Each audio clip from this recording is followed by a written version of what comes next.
감사합니다. 오늘 그대로 하라 하는 제목으로 하나님의 말씀을 함께 나누기를 원합니다. 오늘 이제 본문이 예수님께서 공생애를 시작하시고 가나의 그 혼인잔치 집에서 표적을 행하신 첫 번째 표적의 내용입니다. 즉 물이 포도주가 되는 기적을 행하셨죠. 공관복음, 마태, 마가, 누가복음에서는 수많은 이적을 행하신 것을 기록하고 있습니다만은 요한복음에서는 7개의 기적을 이렇게 기록하면서 이것을 표적이라 이렇게 말하고 있습니다. 7개 표적.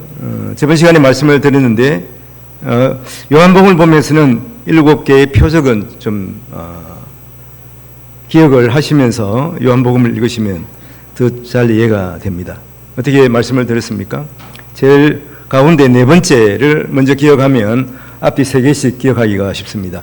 네 번째가 뭡니까? 오병이어의 기적이죠.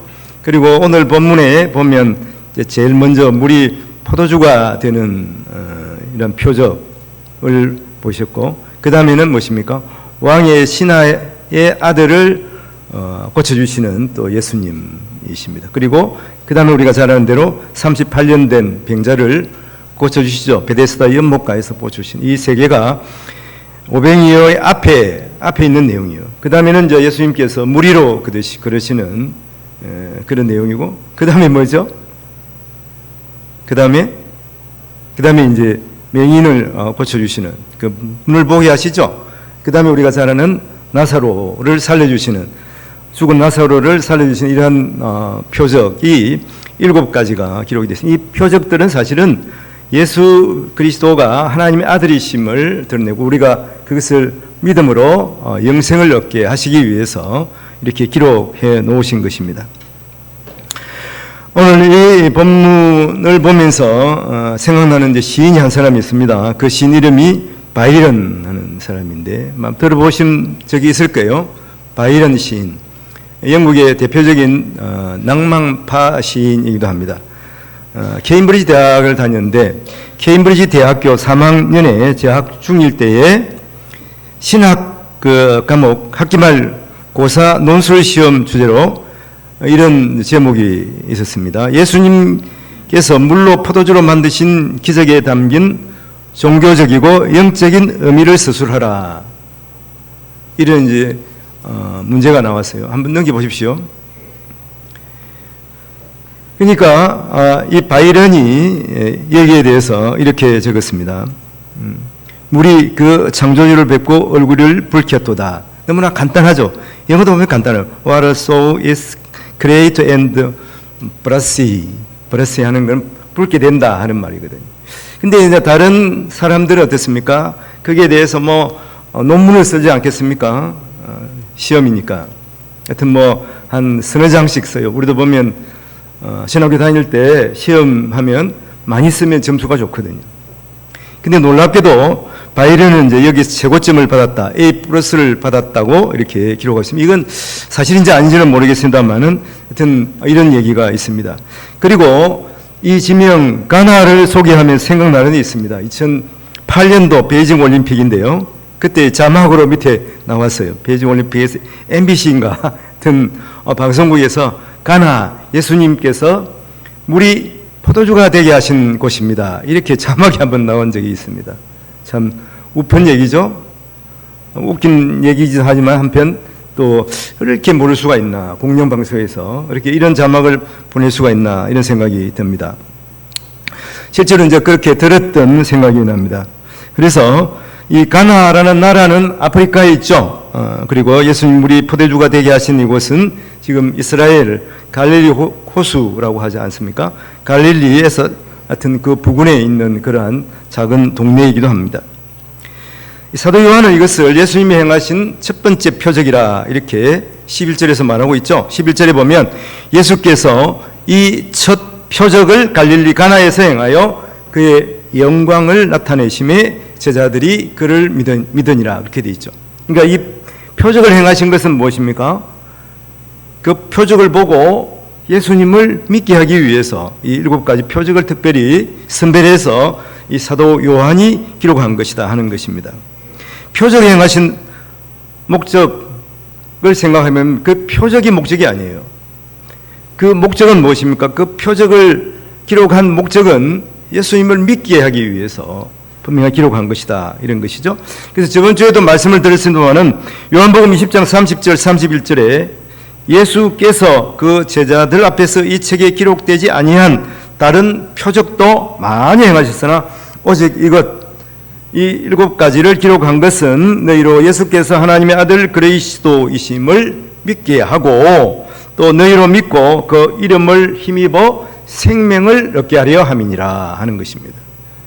표적을 통해서 예수 그리스도 하나님이심을 믿고 하나님의 아들이심을 믿고 생명을 얻는다, 영생을 얻게 하기 위해서 이렇게 기록한 것이다. 물론 요한복음 전체를 기록한 이유이기도 합니다만은 이 표적을 기록한 특별한 이유이기도 한 것입니다.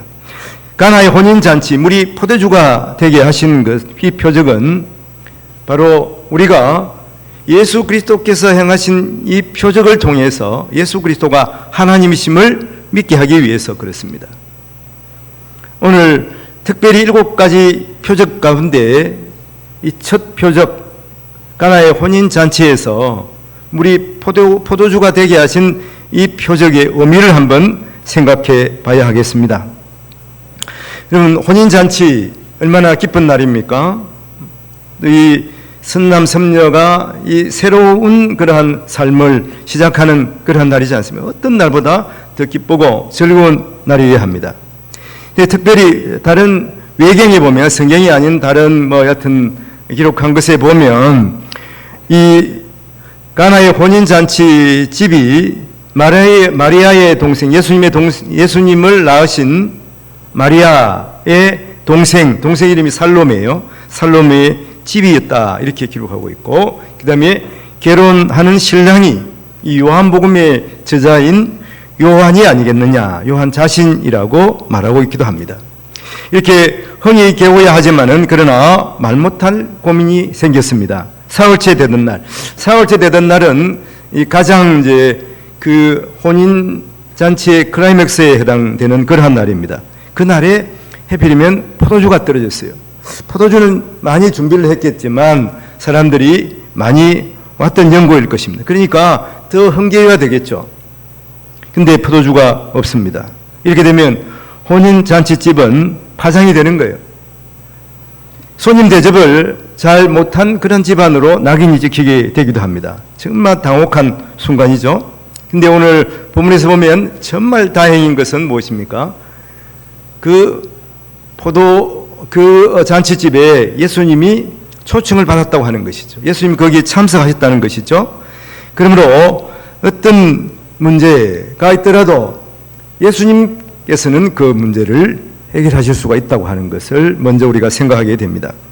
오늘 1절 2절에 그렇지 않습니까? 사흘째 되던 날 갈릴리 가나에 혼례가 있어 예수의 어머니도 거기 계시고 예수와 그 제자들도 혼례에 청함을 받았다, 이렇게 말씀하고 있습니다.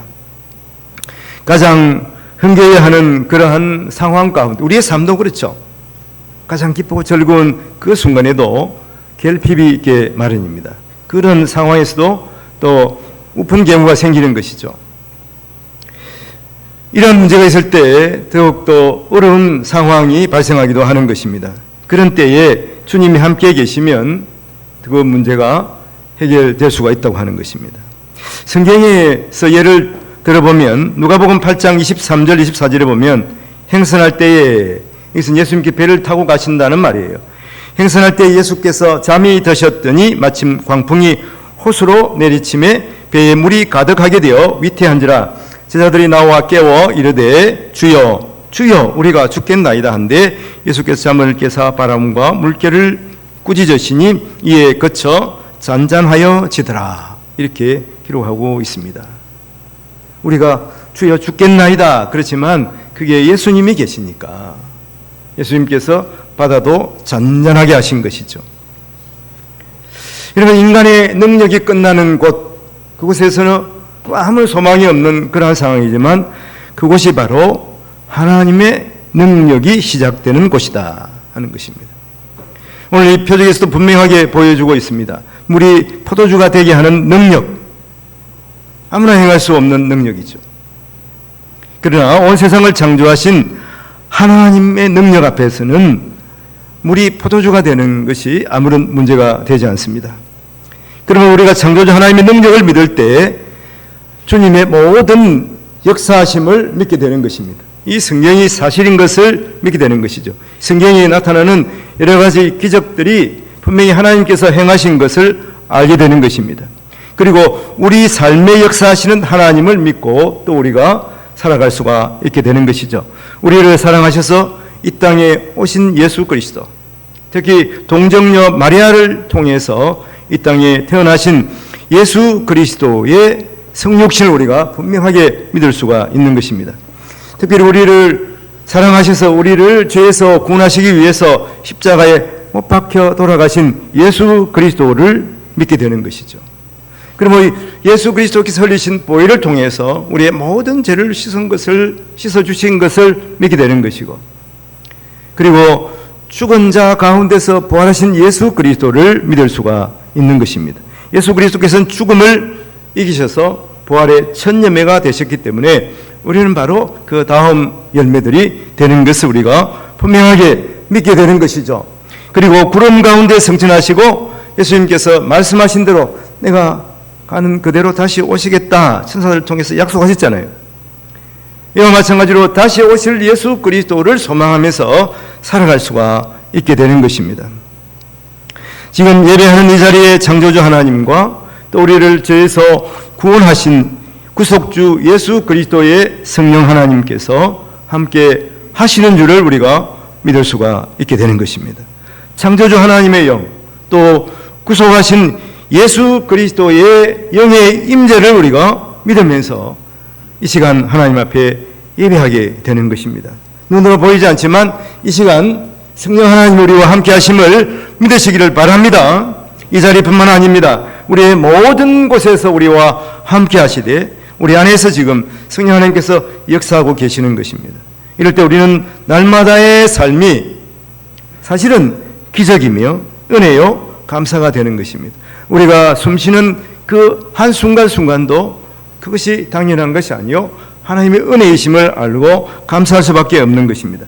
이 은혜와 사랑을 느끼며 살아가는 우리 성도들이 되시기를 주님의 이름으로 축원을 드립니다. 첫 번째는 주님이 함께 하시면 어떤 문제도 다 해결받을 수가 있는 것입니다. 그 주님이 우리와 함께 하심을 믿고 안심하며 살아가시는, 또 담대하게 살아가시는 우리 성도님들이 되시기를 바랍니다. 두 번째는 주님을 알고 믿을 때 주님께서 행하시는 놀라운 일들을 우리가 경험하며 살아가게 되는 것입니다. 여러분, 잔치에 참석한 사람 중에는 예수님이 누구신지 아는 사람들은 별로 없었습니다. 물론 제자들이 예수님이 하나님의 아들이신가 어렴풋이 알았을 거예요. 왜냐하면 이때는 초창기 첫 표적을 행하실 때니까. 또 예수님께서 공생애를 사실은 시작하시는 그 시점이잖아요. 그러면 제자들도 예수님을 잘 알지 못했습니다. 그러나 한 사람 예수님을 알고 계시는 분이 있었습니다. 그 사람이 예수님의 어머니 마리아죠. 왜 그렇습니까? 마리아는 자신이 처녀의 몸일 때에 성령의 역사하심으로 예수님을 잉태하셨잖아요.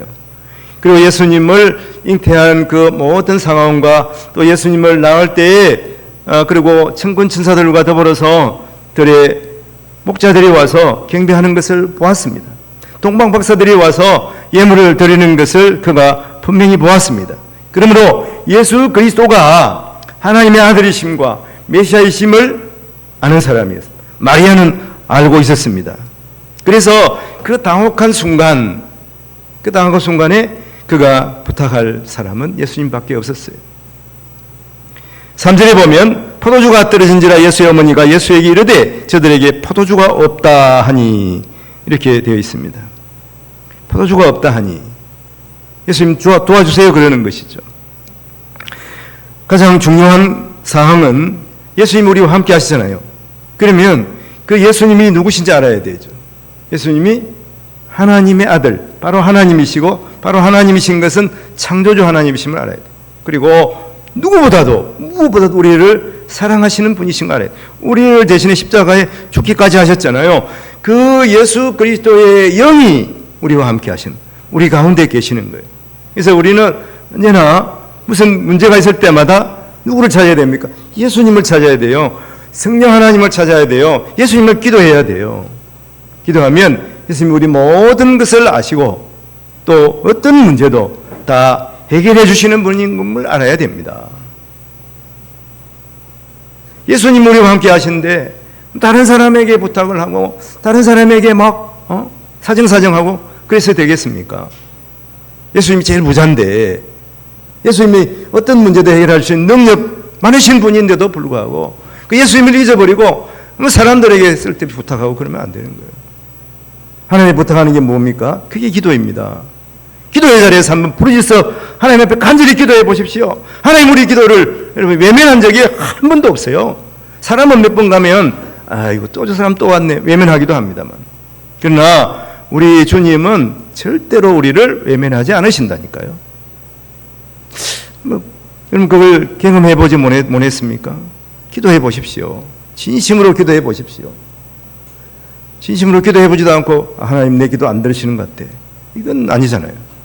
우리 예수 믿는 사람으로서 하나님 앞에 기도하는 우리 모든 성도들이 되시기를 바랍니다. 하나님 앞에 요청을 하세요. 하나님 앞에 기도하십시오. 하나님이 다 들어주십니다.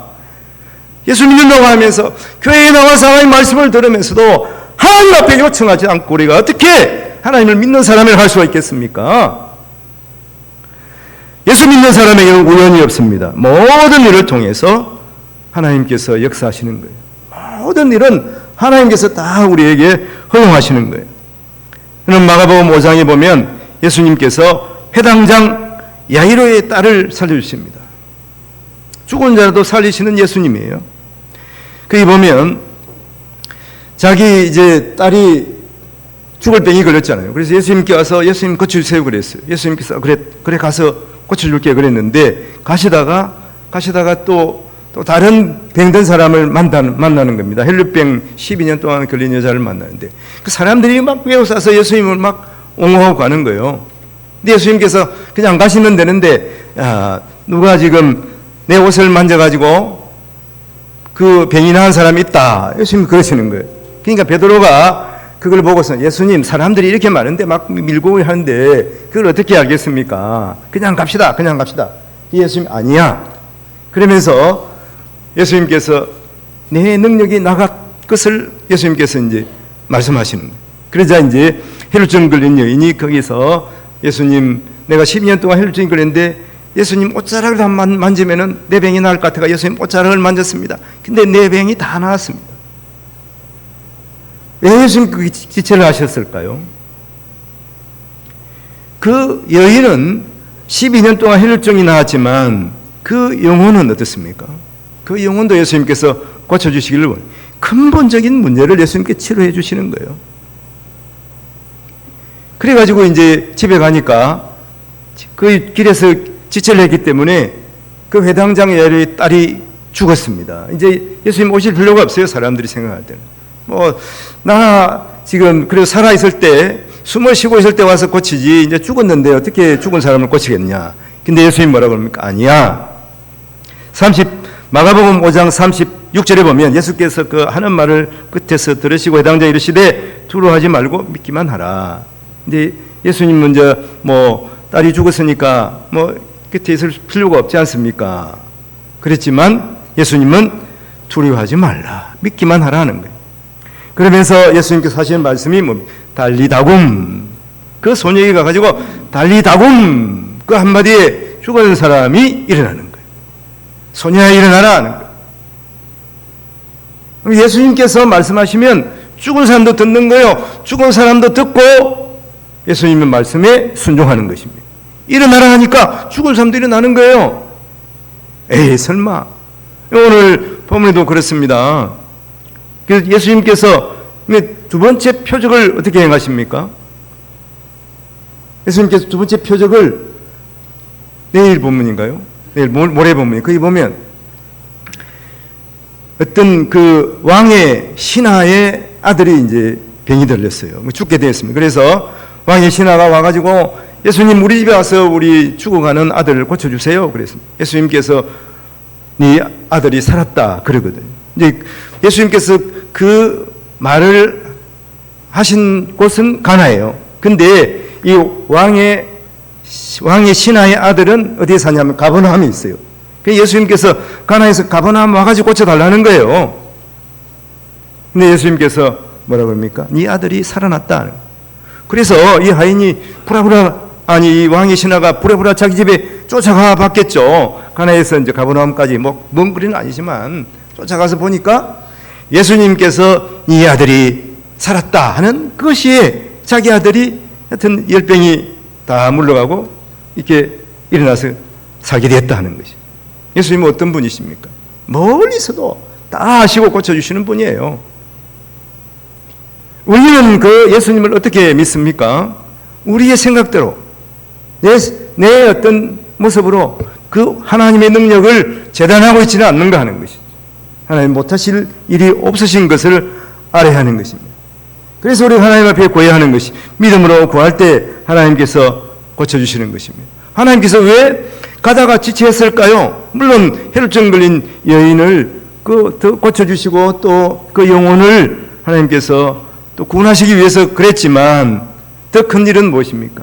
죽은 자도 고치시는 것을 보여주시기 위해서 그랬습니다. 야이로는 생각해보면 야이로는 하나님 예수님이 왜 가다가 멈추고 이러실까? 왜 지체하실까? 그랬잖아요. 그렇지만 죽은 자를 살리시는 예수님을 보고 얼마나 많은 사람들이 놀랐겠습니까? 그건 여러분 보면 공식이 그렇게 돼 있어요. 죽은 나사로를 살릴 때도 그랬습니다. 예수님께서 이틀이나 지체를 하셨잖아요. 그때 예수님께서 나사로를 고치러 가셨을 때 어땠습니까? 말을 하는 주님 왜 이제 옵니까? 주님 사랑하는 나사로가 이미 죽어가지고 이제 무덤에 묻혀서 지금 냄새가 납니다. 냄새가. 이제는 뭐 방법이 없어요. 그렇지만 예수님께서는 죽은 나사로를 고친 많은 사람들이 예수를 믿게 된 거 아니겠습니까? 우리의 삶에도 그래요. 우리가 기도할 때 혹은 어떨 때는 예수님께서 내 기도를 안 들어주시나? 예수님이 나를 사랑하지 않으시나? 과연 예수님이 살아계시나? 이런 의문이 들지 않습니까? 그때 포기하기가 쉽습니다. 포기하면 안 되는 거예요. 어떤 순간에도 기도해야 되는 거예요. 기도하면 우리의 기도를 들으십니다. 언제까지 기도해야 돼요? 주님의 응답이 있을 때까지. 물론 당장에 우리가 구하는 것을 주님께서 들어주시지 않을 때도 있습니다. 그러나 우리가 분명히 믿어야 할 것은 하나님께서 내 생각하는 그 어떤 것보다도 더 큰 것을, 더 좋은 것을 우리에게 주신다고 믿어야 하는 거예요. 그러므로 기도하면서 실망하지 않아야 됩니다. 여러분 언제 어떤 문제 가지고 근심하며 낭망합니까? 그냥 우리가 기도를 계속하면 그 근심이 사라져요. 없어져요. 실제로 그 근심이 없어졌으면 그 근심은 그대로 있는데 하나님께 우리가 기도하는 중에 우리의 믿음을 더 크게 하셔서 그 근심이 너무나 작게 만드는 거예요. 뭐 근심이 아무것도 보이지 않는 거예요. 믿음이 커지니까. 주님이 아무것도 하지 않은 것입니까? 우리의 믿음을 더 크게 하신 거예요. 굳건하게 하신 것입니다. 그래서 우리가 기도해야 되는 것이죠. 언제까지? 주님의 응답이 있을 때까지. 우리의 믿음이 커져서 세상의 근심과 낙심이 다 사라질 때까지 우리가 기도해야 되는 것을 분명하게 말씀하고 있습니다.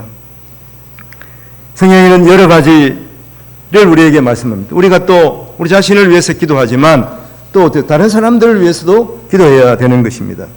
창세기 19장 29절에 보면 하나님께서 소돔과 고모라를 불로 멸하실 때 먼저 아브라함을 찾아가셔서 말씀합니다. 아브라함은 하나님께서 이 소돔과 고모라를 멸하실 것을 알았습니다. 불과 유황으로 멸하실 걸 알았습니다. 그래서 의인 50명 있으면 살려주시겠습니까? 그래가지고 6번인가 7번 이렇게 기도하는 거예요. 아니다. 그래 알았다. 그런데 50명이 없습니다. 그러면 45명, 또 30명, 20명, 10명이 있으면 소돔과 고모라를 멸하시지 않겠습니까? 근데 10명도 없는 거예요. 그러나 그가 간절히 하나님 앞에 기도했어요. 왜 기도했습니까? 거기에 누가 살고 있어요? 조카 롯이 살고 있거든. 조카 롯을 살리고 싶은 거예요. 하나님께서 그 마음을 아셨습니다. 그래서 소돔과 고모라를 멸하실 때 창세기 19장 29절에 보면 하나님이 그 지역의 성을 멸하실 때 곧 롯이 거주하는 성을 엎으실 때에 하나님이 아브라함을 생각하사 롯을 그 엎으시는 중에서 내보내셨더라. 하나님께서 소돔을 멸하실 때도 누구를 생각해서? 아브라함을 생각해서 아브라함의 기도를 들으시고 그 롯을 살려주신 것입니다. 혹 누가 우리가 우리 이웃이 설령 그 사람이 우리의 자녀일지라도 잘못하면은 하나님께서 바르게 하시기 위해서 벌을 주시기도 하시겠잖아요. 불과 유황으로 소돔과 고모라를 태우실 때도 있습니다. 그러나 그때 우리가 그 사람들을 이웃을 위하여 간절히 기도할 때, 나라와 민족을 위해서 간절히 기도할 때, 또 그 사람이 우리의 자녀일 때 우리 자녀를 위해서 간절히 기도할 때, 하나님 아버지, 우리 자녀가 내 자녀가 잘못하지만 하나님 용서하여 주시옵소서. 이 나라가 잘못하고 있지만 이 나라 정치들이 이렇게 지금 잘못 정치하고 있지만 하나님이여 이 나라를 불쌍히 여기시사 용서하여 주시고 이 나라를 새롭게 하여 주시옵소서. 우리가 간절히 기도할 때 하나님께서 우리 기도를 들으시고 이 나라를 살려주시고 우리 사랑하는 자녀들을 회개하게 하셔서 다시 돌아가게 하실 줄로 믿습니다. 이러한 믿음을 가지고 기도하십시오. 이럴 때 하나님께서 우리의 기도를 들으시고 또 우리의 이웃을 이 나라를 하나님께서 새롭게 하여 주실 줄로 믿습니다.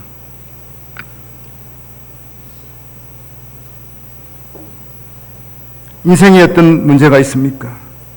우리 주위에 문제가 있어 방황하며 어쩔 줄 모르는 그때에 길이요 진리요 생명 되신 예수 그리스도를 아는 자, 하나님의 능력을 믿는 자로서 세상에 구하지 말고 주님께 요청할 때 주님께서 우리의 모든 문제를 아시고 해결하여 주시는 것입니다. 그리고 근본적인 문제를 해결하여 주실 줄로 믿습니다. 우리는 근본적인 문제를 잘 몰라요. 그래서 그냥 단편적인 그러한 상황으로 기도하지만 하나님께서는 우리의 근본적인 문제를 해결하여 주시는 것입니다. 그러므로 주님이 함께 하신 것을 분명히 알고 주님께 기도하고 주님께 우리의 문제를 해결해 달라고, 우리를 불쌍히 여겨 달라고 기도하시는 2025년 우리 성도들의 삶이 되시기를 바랍니다. 이렇게 하나님 앞에 기도할 때, 또 하나님의 말씀에 순종하며 나아갈 때 이 믿음의 역사가 우리의 삶에 펼쳐지게 되는 것입니다. 오늘 4절에 보면 예수께서 이르시되 여자여 나와 무슨 상관이 있나이까? 내 때가 아직 이르지 아니하였나이까? 여자여 하는 것을 우리가 뭐 생각할 때 어머니 보고 여자라고 그러지만 그 당시에 이제 정서적으로 보면 가장 이제 존경하는 그런 표현이라고 그럽니다. 여튼 오늘 이 본문에서 보면 내 때가 아직 이르지 아니하였다 하는 것은 내가 지금 일할 때가 아직 멀었습니다. 조금 남았습니다. 예수님께서 그렇게 말씀하시는 것이죠. 지금 예수님께서 어떤 표적을 나타내기가 좀 예수님께서 그랬던 것 같습니다. 하여튼 그 이유는 잘 모르겠습니다만은 가나의 혼인잔치에서 예수님께서 어떤 이렇게 표적을 행하시기를 원하시지 않는 것 같아요. 그런데 어떡합니까? 근데 예수의 어머니는 지금 어떻습니까? 꼭 이 문제를 해결해야 되는 것 같아요. 그러니까 뭐라고 합니까? 오늘 본문에 보면 5절에 그의 어머니가 하인들에게 이르되 너희에게 무슨 말씀을 하시든지 그대로 하라, 이렇게 그대로, 오늘 제목이 그대로 하라입니다. 그래서 예수님께서 말씀하신 대로 시키는 대로 하라, 그 말입니다. 여러분, 2025년 새해가 밝았습니다. 2025년도에 하나님의 복을 받기를 원합니까? 그러면 예수님의 말씀대로, 이게 하나님의 말씀이면 그대로 한번 해보십시오. 부족하지만 목사로서 하나님의 말씀을 지금 전한다고 생각하면 그 말씀을 따르고 순종해 보시기를 원합니다.